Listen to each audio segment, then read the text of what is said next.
ములుగు జిల్లాలో ఇసుక క్వారీ యజమాని చక్రపాణిపై జరిగిన దాడి ఘటన తీవ్ర కలకలం రేపింది. అయితే ఈ దాడితో తమకు ఎలాంటి సంబంధం లేదని అంబర్పేట శంకరన్న తనయుడు రఘువిక్రమ్ రెడ్డి స్పష్టం చేశారు. స్వతంత్ర టీవీ కథనంపై స్పందించిన ఆయన చక్రపాణితో తమకున్న ఆర్థిక లావాదేవీలపై సంచలన ఆరోపణలు చేశారు.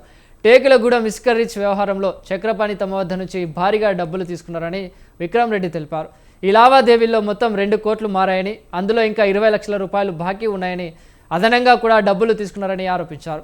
ఈ వ్యవహారం పూర్తిగా తమ మధ్య ఉన్న వ్యక్తిగత ఆర్థిక లావాదేవీ అని, దీనికి కాంగ్రెస్ లేదా ఇతర ఏ రాజకీయ పార్టీలతోనూ ఎలాంటి సంబంధం లేదని తేల్చి చెప్పారు.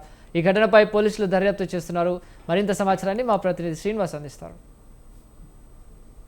జరిగిన అఘాయిత్యంపై ఇప్పుడు స్వతంత్ర టీవీలో కథనం ఏర్పడింది. దాంతో పాటు వెంటనే ఆ సదర్ కాంట్రాక్టర్స్ ఫోన్ ఇన్ ద్వారా మనకు పరిచయం అయ్యి, అన్నా మేము వస్తాం, అసలు జరిగింది ఇది అనే విషయాన్ని వాళ్ళు చెప్పడం జరిగింది. ఏదైతే ములుగు జిల్లా మల్లంపల్లి గ్రామానికి చెందిన చక్రపాణిపై నిన్న సాయంత్రం దాడి చేశారని ఒక వార్తలు వచ్చాయి. దాంట్లో వాస్తవం లేదో మాకు సంబంధం లేదు, అక్కడ మేము లేమనే విధంగా ఏదైతే సదరు కాంట్రాక్టర్స్ అయితే మనకు రావడం జరిగింది. వారితో మాట్లాడడానికి ప్రయత్నం చేద్దాం.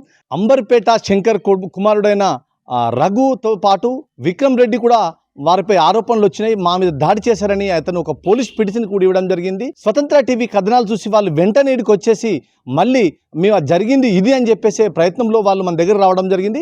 వారితో మాట్లాడడానికి ప్రయత్నం చేద్దాం. విక్రమ్ రెడ్డి గారు ఉన్నారు. విక్రమ్ రెడ్డి గారు, చెప్పండి, నిన్న ఏదైతే మీరు చక్రపాణిపై దాడి చేశారు, అతని కారద్దాలు పగలగొట్టారని చెప్పేసి అయితే అతను పోలీస్ స్టేషన్లో ఫిర్యాదు ఇవ్వడం జరిగింది. ఇది ఎంతవరకు వాస్తవం అంటారు? అసలు జరిగిన ఏంటి? దీనికి రాజకీయ రంగు కూడా పులుముకుంటుంది. ఇది ఎంతవరకు వాస్తవం అంటారు? మొదటగా స్వతంత్ర టీవీకి నేను ధన్యవాదాలు చెప్పాలనుకుంటున్నాను. మేము ఈ స్వతంత్ర టీవీలో చూసిన కథనాన్ని చూసి ఫస్ట్గా మేము కంగు తిన్నాం. మేము కరీంనగర్లో ఉన్నాము. ఈ వార్తను చూసి నిన్న కంగు తినేసి, అరే జరిగింది ఇది కాదు కదా, వాస్తవం ఇది కాదు కదా అని మన పాత్రికేయ మిత్రులకు అన్నగారికి ఫోన్ చేయడం జరిగింది. అన్న మేము కూడా వస్తాము, జరిగిన విషయాన్ని అందరికీ తెలియజేయాలని ఇక్కడికి వచ్చి అన్నగారిని కలిశాను. యాక్చువల్గా నిన్న నేను కరీంనగర్లో ఉన్నాను. నేను న్యూస్ చూసినప్పటికీ కరీంనగర్లో ఉండి ఏం జరిగింది ఏంది అని తెలుసుకునే ప్రయత్నం చేశాను. తను మా పైన పిటిషన్ ఇచ్చాడు ఎస్పీ గారికి అని తెలిసింది. జరిగిన వాస్తవాలు నేను తెలియజేయాలనుకొని స్వతంత్ర టీవీ గారిని కలవడం జరిగింది. అన్న, మేము వాస్తవంగా జరిగిన దానికి మాకు ఎలాంటి సంబంధము లేదు. మేము కరీంనగర్లో ఉన్నాము. జరిగిన సంఘటన జరిగినప్పుడు మేము కరీంనగర్లో ఉన్నాము. మేము టేకులగూడెం క్వారీ అనేది వాస్తవం తీసుకున్నాం. చక్రపాణి దగ్గర 2 కోట్ల చిల్లరకి మేము తీసుకోవడం జరిగింది.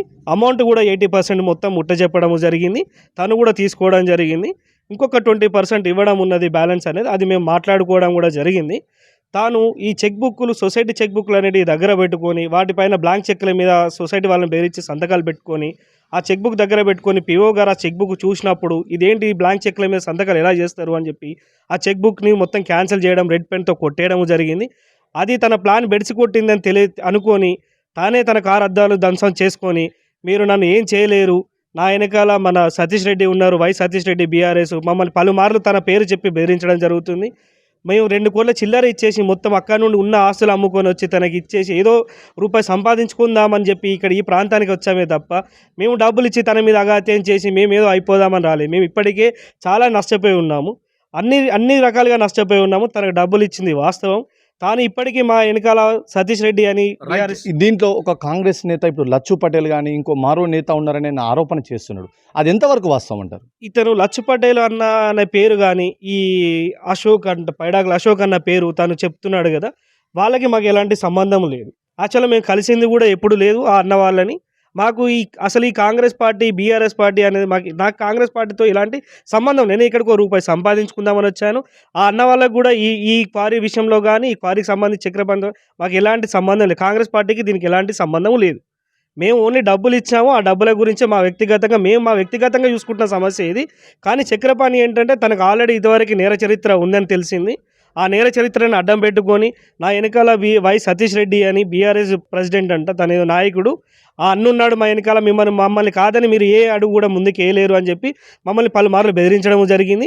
మొన్న కూడా సానుకూలంగానే స్పందించి, అన్న అలా వద్దు, మా డబ్బులు ఏమైనా వస్తే మాకు ఇవ్వండి అని చెప్పి కలవడం జరిగింది. కానీ తన కారద్దాలు తానే ధ్వంసం చేసుకొని దీని వెనకాల కాంగ్రెస్ నాయకులు ఉన్నారు, పైడాకుల అశోక్ అని ఆ అన్న పేరు కానీ లచ్చు పటేల్ అని అన్న పేరు చెప్తున్నాడు. కానీ వాళ్ళకి మాకు ఈ క్వారీకి ఎలాంటి సంబంధము లేదు. పైడాకుల అశోక్ కానీ అన్న కానీ ప్లస్ లచ్చు పటేల్ కానీ ఈ క్వారీకి ఎలాంటి సంబంధము లేదు. రైట్, ఏదైతే నిన్న జరిగిన కథనంలో ఎటువంటి మాకు సంబంధం లేదు, దీంట్లో కాంగ్రెస్ నాయకుల ప్రమేయం ఎంతకు లేదు, కానీ కావాలని మాకచ్చిన 1,01,00,000 రూపాయల చెక్కును దొంగిలించి తన మాకు ఇవ్వకుండా మా కష్టార్జితం మేము అప్పు చేసి ఉన్నది మొత్తం అమ్ముకొని అక్కడ క్వారీలో పెడితే ఈరోజు మాకు మా డబ్బులు రాకుండా మమ్మల్ని దాంతోపాటు కారద్వాలు తన అనుచరులతో ధ్వంసం చేసుకొని మా పేర్లతో పాటు కాంగ్రెస్ నాయకుల పేర్లు చెప్తున్నారు. వారికి ఎక్కడ కూడా అసలు సంబంధమే లేదనే విధంగా చెప్పడం జరిగింది. ఈ నేపథ్యంలోనే 2-3 సార్లు చర్చలు కూడా జరిగినాయి. చర్చల్లో డబ్బులు ఇస్తామని ఒప్పుకున్నాడు. ఇటు గ్రామస్తులతో కూడా బెదిరింపులకు పాల్పడి అక్కడికి ఆ ఊర్లోకి రాకుండా చక్రపాణి దొంగతనంగా పారిపోవడం జరుగుతుంది. ఇవన్నీ తెలిసినాక స్వతంత్ర కథనం ఏదైతే టెలికాస్ట్ చేసిందో చూసి మేము కంగుతిని వెంటనే ఆ ఛానల్ ప్రతినిధికి, ఏదైతే వరంగల్ జిల్లా ప్రతినిధికి మేము చెప్పడంతో వెంటనే మాకు తీసుకోవడం జరిగింది. ఇది మొత్తం అవాస్తవం అని చెప్పేసి అయితే వాళ్ళు చెప్పడం జరిగింది. కెమెరా పర్సన్ జలీల్తో శ్రీనివాస్, ములుగు జిల్లా.